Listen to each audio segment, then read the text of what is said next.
conflicts of the first half of the 20th century. Though the letters from the Nagamochi provided the genesis for this book, they are not the only source. Taking references in the letters as a starting point, we have consulted the papers and diaries of Westerners who were in Japan in the same era, and sought out family and land records in Tokyo, London, Belfast, and Dublin.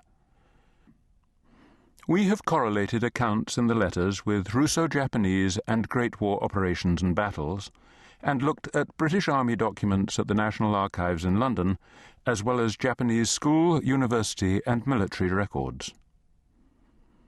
This book would not have been possible were it not for the work that had already been done by others in Tokyo. Tetsuko Suzuki soon saw the historic interest of the correspondence, and for several years she planned to write a book about them herself, working with Takako Inoue, a Tokyo writer who took over the project entirely when Tetsuko's health started to fail. Miss Inoue carried on and completed her own book, Peach Blossom To Peach Blossom, under the nom de plume Natsu Hazuki, published by the Fujiwara Shoten Company in Tokyo in 1998. Her book was written for readers in Japan with a Japanese focus, and she was unable to discover much about Arthur Hart-Synnot's own background or his family in Britain. When we approached her, she was keen that the Anglo-Japanese encounter that had so moved her should be explored further, 5 years after her own book was completed. She guided us back to the original letters, and we translated them and cross-checked them with British sources and family members. She told us about her own conversations with Tetsuko Suzuki, who had lived with her mother-in-law, Masa Suzuki, for many years, and whose account helps to fill the gaps and suggests how Masa responded at pivotal moments. We did more research in Japan itself, as well as in Hong Kong, France, Britain, and Ireland, and interviewed members of the Hart-Synnot, Drower, and Suzuki families. A full list of the many people who helped us appears separately, but we want to acknowledge our particular thanks to Takako Inoue and her publisher, Yoshio Fujiwara, who have been generous with their time, patient and collaborative. To avoid confusion, the names of Japanese individuals are written in the Western order, with given name first and family name second. A certain bewilderment is almost unavoidable with East Asian place names during this period.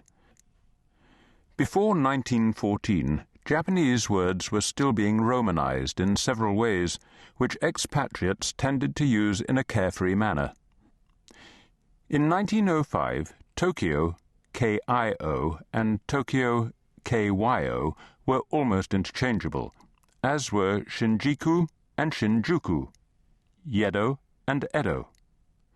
But names are hardest to keep track of in Manchuria, which was itself briefly renamed Manchukuo in the years where the region of North China was a Japanese puppet state. Port Arthur became Ryojun under Japanese control after 1905 and is now Lushun.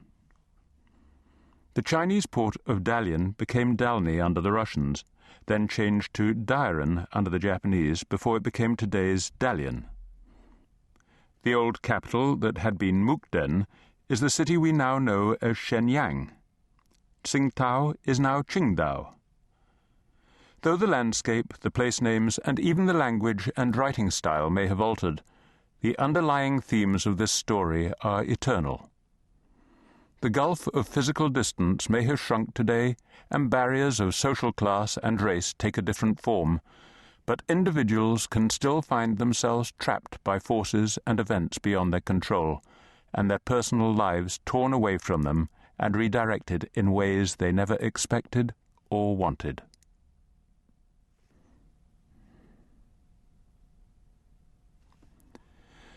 Chapter 1.